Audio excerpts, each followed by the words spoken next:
Cheers. Hi there.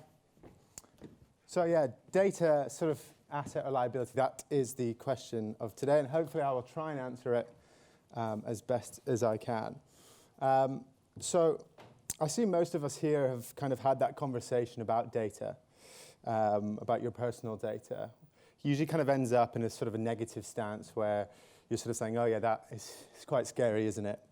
We tend to think of sort of data as kind of Cambridge Analytica, sort of manipulation, bank fraud, nations interfering with other nations.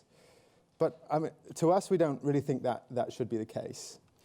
If I was to ask someone here who they were, they would give me their name. If I was to ask them where they worked, they would probably tell me. If I was to ask them how much they earn, maybe not. But these are kind of important sort of assets that we own. And really, they are kind of the basis of how we interact in our day-to-day life.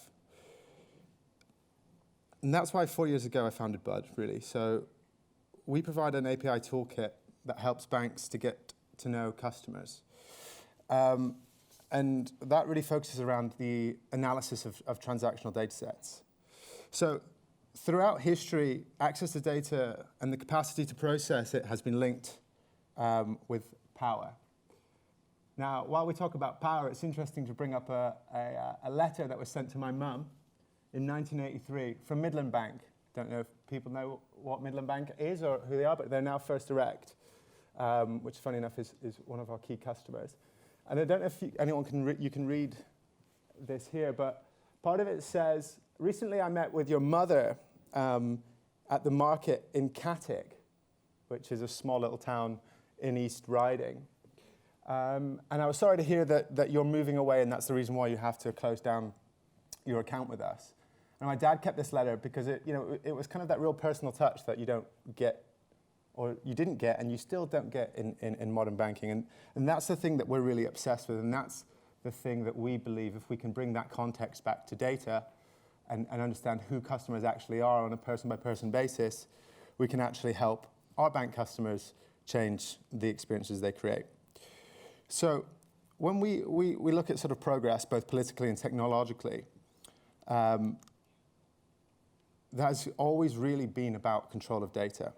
Even as far back as the modern laws in the Magna Carta, data was made the center of the criminal trials and convictions to make them more transparent, giving victims and perpetrators alike access to the same data.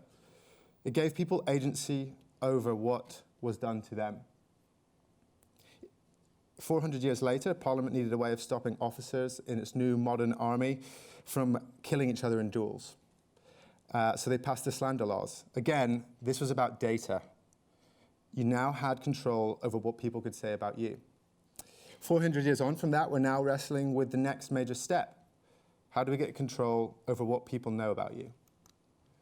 So, look at this beautiful thing. We're quite lucky, actually, in the UK. On this issue, at least, this one, we're really one of the most progressive countries in the world. GDPR, on the bottom, gives us the underlying substance, the basis of the approach to that personal data is centered around an individual. It says, I have the legal right to know what your data you hold on me. So we mostly, I think, know that here. But what we don't really know is that the law also tells companies to provide the data in a machine-readable format on request. That is actually really huge. This is the legal basis for a truly connected economy built around the consent of an individual. Building on GDPR, as we go up the chain, we have all sorts of great projects going on. The government data strategy, the work of the Center of Data Ethics and Innovation, the work the BIS is doing around smart open finance. The projects in isolation would be great, but together they're more than that. They're moving in the same direction, painting a picture of a country with an enlightened view on personal data. The goal is the right one, ultimately. And in open banking, we've provided the infrastructure to deliver it. So the kind of question is, what does that look like? For those of you who don't know, open banking is essentially it allows access from, if I was to say, hey, to my bank, I would like you to give my banking data to another institution, then that's allowed now. So I want to show you what that actually looks like, because I think it's quite important to talk through how simple that experience has become. So essentially, I'm in my banking app. This is HSBC's live banking app. I say I'd like to share my data with a third party. What happens then is it goes off to the third-party app. So it opens the third-party app. You connect it, goes back into your app, and that's the data shared. So I think it's important because actually we kind of talk about this. Well, the question often is asked in open banking, is it successful, does it work? And this is the kind of clear flow of how simple it is. So the access piece is now is really more simple than ever. All you need is a face or a fingerprint. PSD2 started with a piece of EU legislation. The FCA picked up the ball and really ran with it. The result of this is that now we're on a brink of a real revolution in the way that we relate to our data. It comes back to power again. The financial system was designed in a way to centralize most of the power in a few institutions. Sure, you can have a bank account, but only on our terms. You can come into our branches, as we saw earlier. You can use our app. You have to provide ID in the format that we say. Open banking is beginning to upend this, and the balance of power is now shifting. As a customer, I can make my data do anything I want. I can make it move to any bank, and I can do my banking from any app of my choosing. So who will succeed in this world? Ultimately, that balance of power means that now banks have to provide more personalized and rich services, or banks will just migrate their data somewhere else with their face. Banks are already moving to meet these expectations with sort of smarter uses of data, better integrations with the API economy. It's still really early in this process, but we should really kind of now have a look at what's actually going on in the market. So recently we did a piece of research with YouGov. This survey looks at what people want from their finances, and the results really couldn't have been clearer. I hope this is clear. People want to do their day-to-day admin and be good with their money, and they want to do that in their banking app. They want all these decisions to be helpful and made with assistance from the bank. Only the doctor and the NHS ranked higher than the bank when it came to questions around who they trusted to handle their data. So people want these services from their bank, but delivering them requires banks to adopt a different model. For centuries, banks have adopted a manufacturing model. They make products and sell them to customers. They had a monopoly over those products, so they didn't really need to do much else. That model, again, is changing. People want their banks to offer a breadth of services that is beyond what the bank is set up to deliver today. And the banks are responding by moving from manufacturers to being intelligently connected ecosystems. They bring together multiple services in one place, provide a trusted environment for transactions, and provide enough choice to make supply make supply a competitive process. Instead of making sort of margin on just selling their own products, they will make money by monetizing their customer base, taking a cut from product suppliers when they make a sell. So the first versions of these sort of already exist. We should play a beautiful video now. So Clydesdale and Yorkshire Building Society, now own Virgin Money, have rolled out a feature in their app that allows you to get a quote from an energy supplier if your bill is high. It's a basic implementation at the moment, and it needs to go through a couple of evolutions before it really starts to deliver on the promise of what open finance can do for us. But the statement of intent is very real. Monzo, who we'll hear from later, is rolling out a partnership with Mojo Mortgages to help customers remortgage easily and end fixed rate deals. Monzo have also partnered with another attendee from today, Oak North, to deliver betting savings in their apps. Again, this is still really early days, but your bank could work out that you've just slipped into a standard variable tariff and fix that problem automatically, just by sort of the consent and sharing of data. Switching people onto better deals, like these two examples we've just gone through, is an obvious application of smart open banking. The loyalty penalty, the act of overpaying due to inertia, is around a 4 billion annual problem in the UK, and it shouldn't exist. People avoid switching because it's effortful and because the rewards are perceived as distant. But banks can solve both of these problems.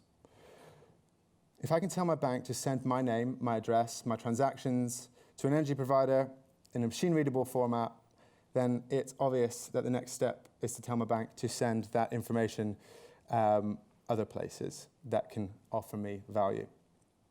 Doing so replaces the need to fill out forms, to dig out information about my provider, input all of these pieces of data that I don't have to hand on a comparison site.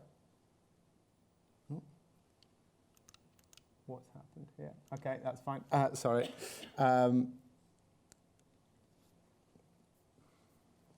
Auto switching is great. It's happening now and it will solve a lot of problems, but it's not the whole game. The real win is when we go a step further. With banks acting as intelligent advisors, enriching our data, putting it in context and making it portable, we start to get a new kind of space where our finances can automatically start to look at our future. Again, it's not just future gazing, this is happening. At Bud, we recently signed a partnership that means that we can make it easy for people to share their history of making rent payments with Experian to build up their credit score. In the context of a housing crisis that is seeing more than 40% of people paying more than half of their income in rent, the ability to make data to go to work for you, making credit more affordable, helping people avoid payday lenders is incredibly powerful. Banking has gone first. It has been the test bed for open data and the movement of open banking. We've provided out a model that works. First, the legislation made it inevitable. Then the regulation came in with the standards to make it workable. Then the big institutions are adopting it to make it accessible. All of that happened before anyone really started doing anything innovative with it. And now, with that model, we can expect to see the same approaches spreading. Open finance, open insurance. People are already years down the line and planning for these things, but it won't stop there. If you make a subject to access request, I don't know if anyone's done that, to Sainsbury's, they'll respond within about 30 minutes. There is no way that's been handled manually. They're already automating the process. This raises some huge questions for businesses looking out to the next 5 years. Perhaps the most fundamental of this is how on earth do I differentiate my brand? And we think there's a kind of simple answer to that. You don't. Ultimately, it's about experience. Whoever frames the experience best wins the right to distribute the product within, and part of framing the experience is distributing the right products at the right time. The ones that help your customers achieve whatever they want to do in their life. We started working with banks because it made sense for us to add these services to wherever the customer was spending their time. But there's no reason that this kind of access for this technology should be restricted to large institutions. And that's why we're excited today to be opening access to our platform to all comers, regardless of size or industry. You'll need to demonstrate, obviously, that you have a responsible approach to data and that go through our due diligence processes. But ultimately, if you can frame an experience brilliantly for people, you want to be able to build these new financial lives for them. We are democratizing both access to customer and the ability to understand what they want from your business. So that's kind of open banking and the world of data that we exist in today. But ultimately, we still have some huge questions to answer when it comes to reaching a healthy balance in our relationship with personal data. There's an ongoing debate between the ideas of ownership and control. There is skepticism around the levels of value that people will get from these services. There is fear. There's uncertainty and doubt around how safe they are. There is still a lot to talk about. But I think, thankfully for you, I'm out of time, actually. Red light's gone. If I can leave you one thought, it's that your personal data is not a liability. Some of it has value. You should protect it. It's your asset, yours to control, yours to understand and set to work. And if you do that, well, you can live a better, happier life. Thanks. Thank you, Ed.